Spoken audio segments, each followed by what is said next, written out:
It's been a while since I've delved into Undertale.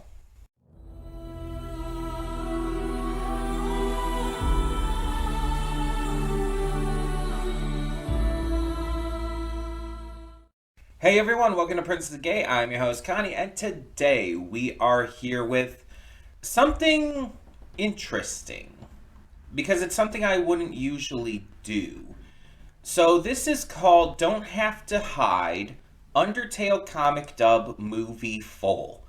The channel it's on is TwoAllNighters, and the comic, according to the description here, is originally by the Bomb Diggity 666 from DeviantArt. Um, so I love Undertale. I love Undertale. I love Deltarune. I love Toby Fox's works here. They're great. They're fantastic. They're interesting, and they subvert a lot when it comes to, you know, RPGs and how they're played.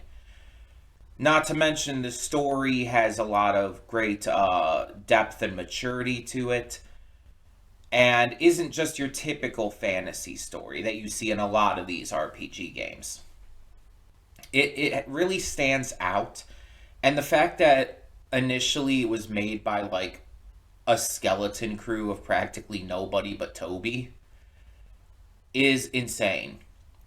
Um, and apparently, Deltarune is finally getting more episodes this next year in 2025. Toby has guaranteed that there will be 2 episodes released. So that's really exciting. So, with this, though, this is a comic dub, and I've talked about this before. I don't usually read comics because, for the most part, comics don't elicit emotion out of me. It's something that I can't entirely explain. I could maybe blame my autism, but I don't know if that's for sure the reason. Um, but basically, the gist is, let's say there's a comic and an anime. I guess a manga and anime. It's a comic still. It works for the comparison. If I read the manga and there's like this sad scene in it, it won't do anything for me. It doesn't elicit any emotion. If I see the same thing in animation, I bawl like a baby. And again, I don't know why this is. And it's not even just sadness, it's anger, it's joy, it's any emotion.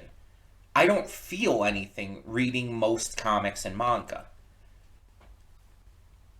And this wasn't always the case. I used to read comics and manga a lot, but this I think really kicked into my into thing. I think this really kicked off when I entered my adulthood. Um, because like when I was in middle school and high school, like I would read manga and stuff all the time. I would get it like from the school library and all. But like when I became an adult, I don't know. It's like I stopped being able to enjoy it and like again find any emotional attachment to it. And I can't again explain why. I don't know, but that's the case. Now, this is a comic dub, which is a genre of video that you often see on YouTube.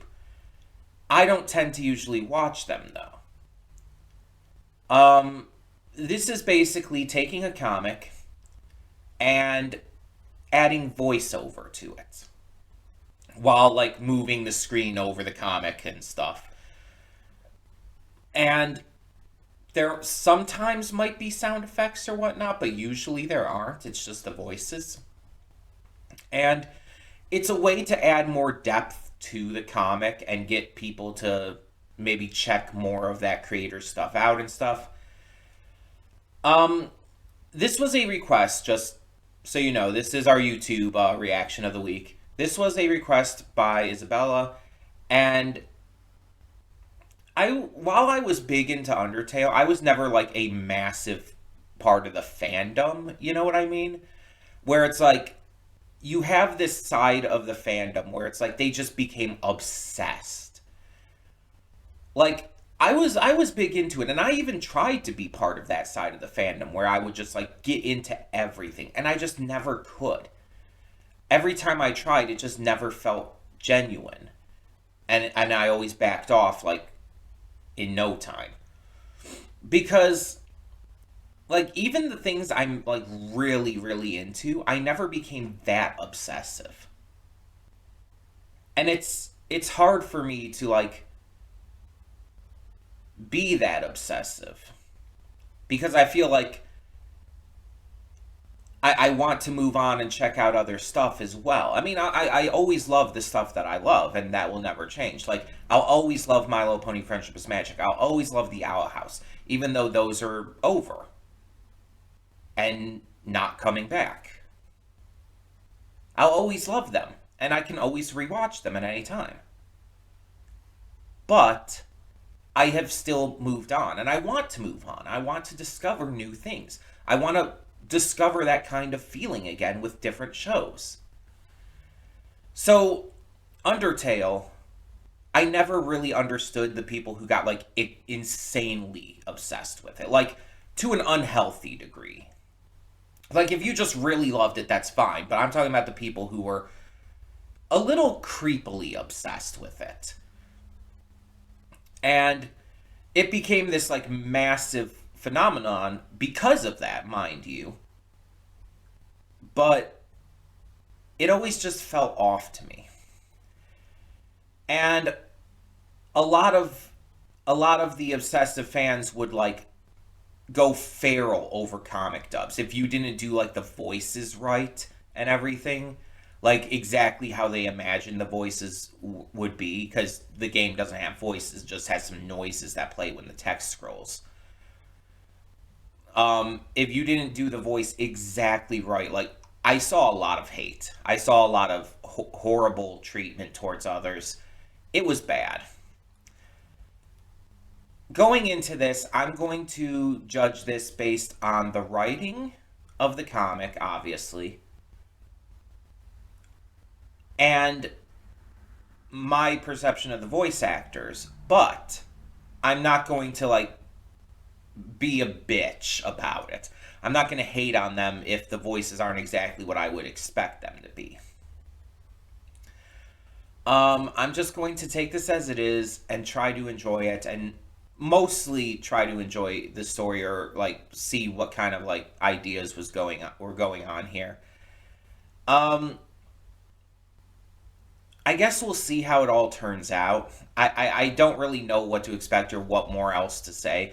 Honestly, even talking about the toxicity of a part of the fandom was just kind of filling time for this. Um, yeah, I don't know what else to say about this because, again, this is not the kind of content I normally react to, but it was a donation reward and I will react to it if it is a donation reward. So, hey. Thank you, Isabella, for donating, and let's just get into this and see what it's like. Cutting in here real quick to remind you of all the awesome content we have on the channel.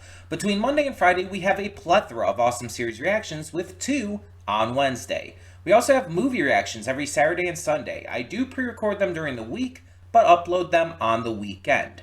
And don't forget about all the gaming content over on the Princess of Gaming channel. We have Baldur's Gate 3 every single day, Horizon Forbidden West on Mondays and Fridays, Tuesdays and Thursdays is Life is Strange, Wednesdays and Sundays is Red Dead Redemption 2, and on Saturdays we have Nier Automata. A lot of great gaming content every day. Don't forget to click the link in the description below to follow it to today's reaction. I redirect everything just due to copyright reasons. And please subscribe to the channel and like the video if you want to see more awesome content such as this. So thank you so much for tuning in, and I will see you at today's reaction. And we are back, and we'll begin with spoilers in 3, 2, 1, now. So, I've talked about before, even kind of recently, that I'm not a huge fan of, like, fan theories and fans trying to fill in gaps with the story and everything. It's like, I get the idea behind it. I get why some fans do that. But at the same time, I feel like I'm just more engaged and focused on what the actual story and lore is. And sometimes if like the creators like add in some stuff like just from what they say on social media or in interviews or whatever, because they weren't able to get it into the actual show or movie or game or whatever. That's fine.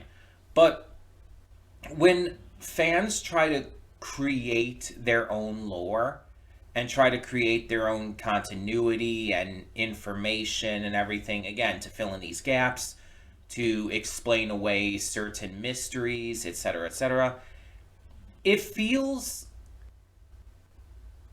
like off to me. Like, and it's nothing against the creators themselves, nothing against this comic artist and everything. The comic was well drawn, had a very clear, well handled story, I guess, for what it was and how short it was, all things considered. But I'll get to that. I'll get to that. The point I'm trying to make here is, um, it feels a lot of times when creators do this kind of thing that they're basically saying that the original creator's work is not enough for them. That they have to supplement it in order for it to be enjoyable. And this is always something that's rubbed me the wrong way. And I know that a lot of times it's not meant that way. I understand that it's not like an intentional slight at the original creators of the game, the series, the movie, etc. But a lot of these kind of fan works do kind of come across that way sometimes. And like Gaster, for example, here, I believe Gaster is like mentioned in a note once in the game, maybe twice at most. And like, I think the only reason people know what Gaster kind of looks like is because there was a sprite in the coding that was not used. And I don't know if the character was just scrapped or honestly if Toby put it there for fans to find. But if we're being completely honest here, Gaster has no relevance to the actual finalized story and game of Undertale. Like, there is no relevance to anything with Undertale in terms of Gaster. Because because either he was a scrapped character or just an Easter egg for fans to find because Toby knew fans would look into the code and stuff for stuff like that. Either way, this is entirely conjecture on every level when fans create this kind of thing. Because they're assuming because of Gaster's look that he's a skeleton, first of all. We technically don't even know that. But a lot of people assume a connection to Sans and Papyrus because they're the only other skeletons in the game. There's no evidence that there's any connection there. But people just automatically assume one. And yeah, him being their father and everything is one of those assumptions. And there's others here and there, but it's just, I don't feel like there's any reason to believe that. It feels like an insane reach for fans to make based on no real like evidence or information. And then like this comic also tries to explain away like Sans's powers coming from Gaster. Um his love of puns and stuff, and his interest in the ruins, and it tries to explain some of the like character depths of him and Papyrus too, and like why they like the things that they like. Papyrus wanted to be a soldier because because Gaster would call him that. Sans wanted to protect his brother and his father because of what he saw with his father fighting a human, etc., etc. But I don't think that any of that stuff needed explanation. There doesn't need to be an explanative reason for Sans wanting to protect his brother. There doesn't need to be a reason for Sans liking puns. Or there doesn't need to be a reason that Papyrus wants to be a royal guard. None of this stuff needs explanation. Like, it's all stuff that doesn't benefit from being explained at all. It doesn't necessarily hurt, but it just makes it pointless. You know? And I don't get the appeal and the point of trying to explain that stuff away. And you're probably thinking like, "Oh, I'm overthinking it. I'm over analyzing something that's supposed to be fun and cute and emotional." And I didn't really get emotional.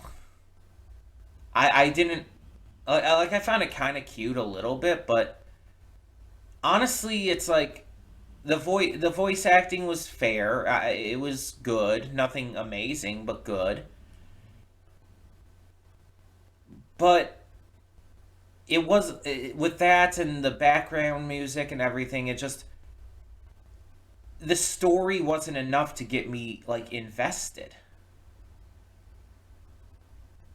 I didn't like I wasn't sad. And it's more so like it's better than if it were just the comic because the voice acting, the sound effects, the music adds a lot. I've talked about like that's part of the reason why I can get emotional with like animated stuff and not just comics and manga because it has stuff that makes me emotional. Good voice acting, music accompaniment, sound effects, etc. Animation, visuals. All of that stuff is the things that help get me emotional when watching a show or playing a game, etc., etc. But that stuff's not in a comic. And even in a comic dub like this, it's mainly just, the added voice acting and music. You don't have the animation as well to help. So there's a factor missing in that. But even with the added stuff, it's like nothing about this story was like that emotional for me. Because the entire time I'm watching it, I'm just like overanalyzing it. I'm just thinking like, why is this necessary? What point does this serve? What does this do for the characters? And I couldn't think of anything. I couldn't like genuinely think of anything that this did positively or negatively. I'm not saying this is bad. I'm saying that I just don't feel like it's much of anything. it's it's a well-drawn comic that has good writing. The voice dub is good with very fitting backing music and, sounds and everything. But nothing about the actual story of this, nothing about anything like related to that gets me emotional. It's like even the thing of like, the bond between like the parent and child, it's like I've just seen that done better. I've seen that done better in a lot of different things, and it just I think it's because my mind tends to overanalyze things that I almost see this as manipulative. And again, I'm not trying to insult the artist. I want to make that very clear. This is nothing against the artist. This is nothing against the dubber. It's just almost the concept as a whole of dubbing these emotional, um, like comics. It's a conceptual thing, not anything against this specific dubber or this specific comic artist or whatnot. It feels like they're trying to manipulate the reader slash viewers' emotions by, you know, creating a story in the first place that's meant to elicit emotion, but then using the dubbing with the specific background tracks that they use and everything. And it's like, it doesn't feel like there's any other value to it. Again, good or bad. I'm not saying it's good. I'm not saying it's bad, but I'm not saying it's good either. It just feels like it's for that purpose alone. Because it's like it doesn't add anything to the story. Because nothing about this like adds to the story. It's all speculation. It's all, you know, fan theory. But nothing takes away from the story either. Nothing like hurts what already came before. So it's like it leaves me at kind of this crossroads. It leaves me in this kind of conflicted place. It's like I don't like it, but I don't dislike it either. I guess the only description I could give to it is meh. Right in the middle. It's just one of those cases where it doesn't do anything for me. It doesn't elicit anything for me. And I know that may be confusing for you guys, like, viewing my reaction to this and all, but I don't know what else I'm supposed to say. And don't get me wrong, there are comics that I like, so it's not... and a lot of times they're based off of things that I'm already into. For example, I've read some My Little Pony comics that I like. I've read some Legend of Korra comics that I like. But those are still the exception, not the rule. And while I really like those comics and can get into those stories because of the shows that they come from, even though I was big into Undertale, like I said, there is a part of me that is like, that could never get into it as much as other people, and always found the obsessive side to the fandom to basically, to simply put it, be a little cringe. And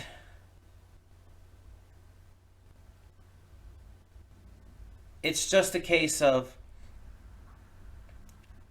I guess I guess I'm not the right audience for this. I guess that's a good way I can put it. I'm not the right audience for this. I feel like a comic like this is made for people who are like really into Undertale. Like people who have made Undertale their entire personality, even all of these years later after it originally came out. People who still use like Sans, Papyrus, Undyne, Alphys, etc., as Gortorial, as their profile pictures. People who still talk about it and everything, all the time, constantly, and don't really move on to other things. I feel like that's who this kind of comic is for. The people who do love to to make fan theories and to hear fan theories and to really like delve into that side of the creative fandom.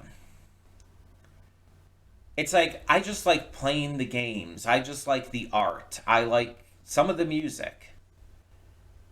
But like in terms of fan work music, I mean, just to specify.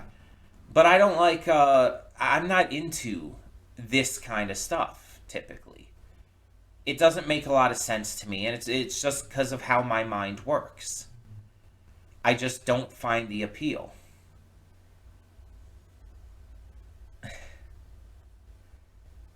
And I mean, there might be a comic dub here or there that would appeal to me. I don't know. It's very possible. Maybe something centering around Undyne and Alphys. But generally speaking, this just isn't my jam, I guess. And this reaction has really kind of proven that, even to me. It's it's not something I can get into. It's not something I vibe with. Not something I just find interest in. And I wish that were different. I wish it were the case that I could really be into this. Because I get the idea behind it. I really do. Like, I understand why this would appeal to someone.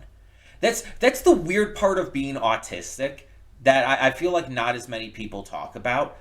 I understand why someone would be into something that I personally am not into. Whether it's just something I'm like this that I'm just that's not for me, or even if it's something I actually hate, like I don't know, Code Geass or something.